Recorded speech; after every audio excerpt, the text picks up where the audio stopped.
ជំរាបសួរលោកគ្រូនិងអ្នកទាំងអស់គ្នាខ្ញុំបាទតារាឆាត់ហើយនឹងណៃឆានុតពួកយើងបានបង្កើតទៅលើ system មួយសម្រាប់គ្រប់គ្រងឯកសារចេញនិងចូលរបស់មន្ទីរពេទ្យមួយដែលមាន role ចំនួន2ទី1គឺ admin ដែលគ្រប់គ្រងទៅលើប្រព័ន្ធទាំងមូលហើយនឹង staff គាត់អាចមើលទៅលើឯកសារចេញនិងចូលថ្ងៃកាបរិច្ឆេទហើយនឹងអាចទាញយកឯកសារបានចូលជាលក្ខណៈរបស់ staff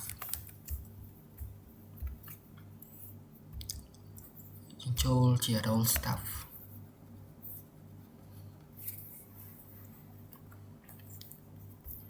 ចំពោះ staff ឬក៏បុគ្គលិកគាត់អាចមើលឃើញទៅលើឯកសារសរុបឯកសារប្រភេទចូលនិងឯកសារប្រភេទចេញហើយនឹងឈ្មោះរបស់គាត់ជាអ្នកប្រើប្រាស់ហើយគាត់អាច search ទៅលើឯកសារបានតាមរយៈការ select ទៅលើថ្ងៃចាប់ពីថ្ងៃទីដល់ថ្ងៃទីខ្ញុំបានដាក់ទៅថ្ងៃខែនេះ sort ពីខែនេះដល់ខែ6ថ្ងៃទី18យើង search បាទគឺឃើញ2នាក់យើងសម្អាតឬក៏ clear នោះវា load មកទាំងអស់វិញនេះជាយើង sort ទៅលើប្រភេទនៃលិខិតមានលិខិតចេញនិងលិខិតចូលដាក់ search មក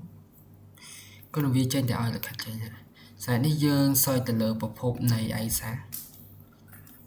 យើងមានដូចជាក្រសួងអប់រំក្រសួងយុទ្ធភ័ណ្ឌខ្ញុំសាកដាក់ក្រសួងយុទ្ធភ័ណ្ឌបាទគឺវាចេញនៃនេះគឺយើង search ទៅលើលេខនៃឯកសារទៅលេខនេះ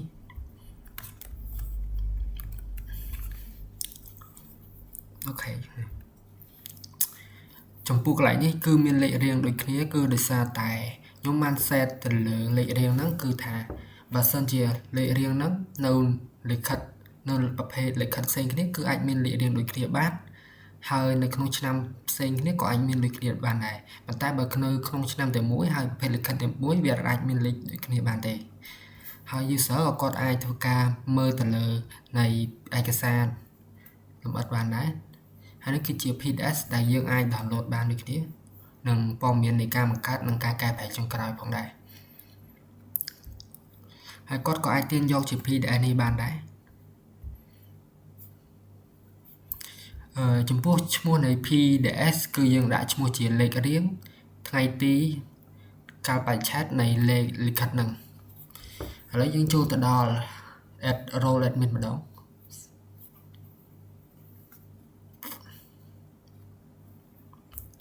admin system លេខ1 2 3 8ចំពោះ admin គាត់អាចមើលឃើញដូចជា user ដែរប៉ុន្តែគាត់មានប៊ូតុងសម្រាប់កែប្រែទៅលើឯកសារហើយយើងចូលទៅយើងគិតចូលទៅកាន់ admin dashboard ដែរនេះគឺជា admin dashboard ចំពោះផ្ទាំងគ្រប់គ្រងទូទៅយើងមាន shortcut មួយដែលធ្វើនេះគឺវាទៅដល់កន្លែងបង្កើតឯកសារថ្មីតែម្ដងបាទគឺមកដល់កន្លែងបង្កើតឯកសារតែម្ដងចូលកាត់ផ្សេងទៀតនេះយើងរកមើលឯកសារទាំងអស់ទៅមើលនៅក្នុង table list នៃឯកសារតែម្ដងបាទទៀតចំណែកនេះយើងមើលទៅគ្រប់គ្រងអ្នកប្រើប្រាស់ទូទៅគឺចូលទៅកន្លែងនេះតែម្ដងបាទគឺមកកន្លែងហ្នឹងតែម្ដងហើយនេះគឺយើងទៅកាន់គេហទំព័ររបស់ user ឬក៏ staff វិញ user interface របស់ staff វិញចំពោះ user interface របស់ staff បើសិនជាយើង admin យើងមានប៊ូតុងមួយសម្រាប់ទៅកាន់ admin dashboard វិញនេះគ្នាបាទគឺមកដល់ផ្ទាំង admin ដែរចំណែកនេះគឺជា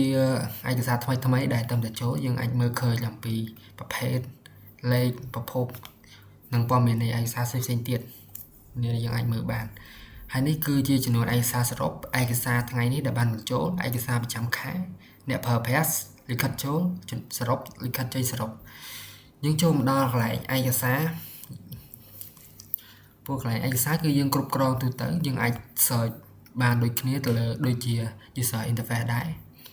ហើយ search ចាប់ពីថ្ងៃទី1ដល់ថ្ងៃហ្នឹង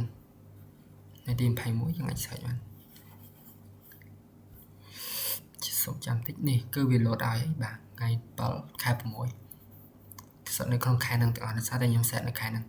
ហើយយើងក៏អាច search ទៅលើលិខិតចេញលិខិតចូលដូចគ្នាផងដែរបាទយើងអាច clear វិញបានដូចគ្នាផងដែរយើងអាចមើលទៅលើលេខឯកសារដែលមានលេខដូចគ្នាផងដែរ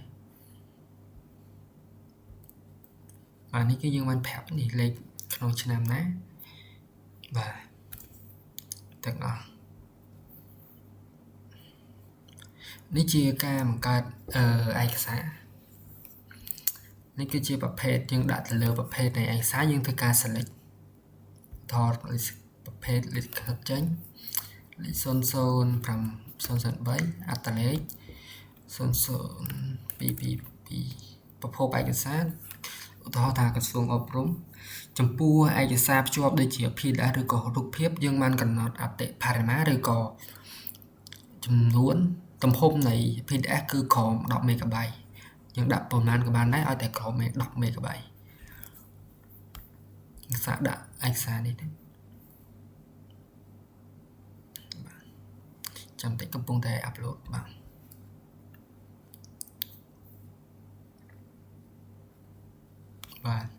ចំណែកនេះគឺយើងអាចមើលទៅលើឯកសារ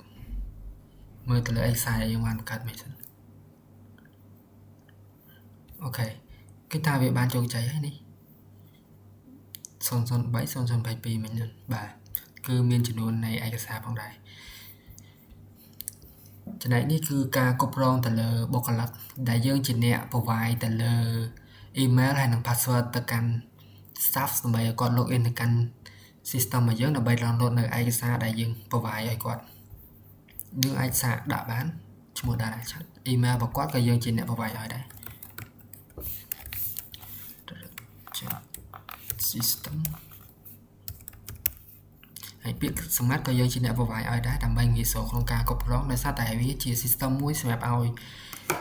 បុគ្គលិកធ្វើការ download ទៅលើឯកសារលិខិតចេញនិងលិខិតចូល1 2 3 5 6 7 លេខទូរស័ព្ទរបស់គាត់ក៏អាច log in ជាមួយនឹងលេខទូរស័ព្ទរបស់គាត់ផងដែរ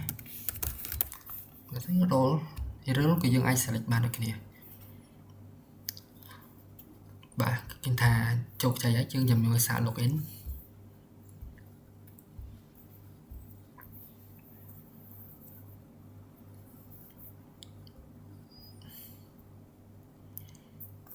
តិចចាំតិចទៅដោយសារតែវា expire ដោយសារតែយើង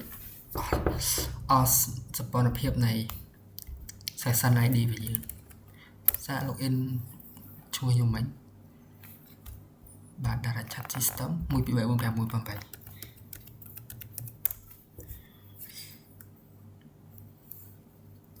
ហើយឃើញថាយើងអាចចូលបានហើយនេះគឺជាឯកសារដែលយើង upload មែនហើយប្រព័ន្ធរបស់ខ្ញុំមានតែប៉ុណ្្នឹងផងដែរសូមអរគុណសម្រាប់ការទស្សនា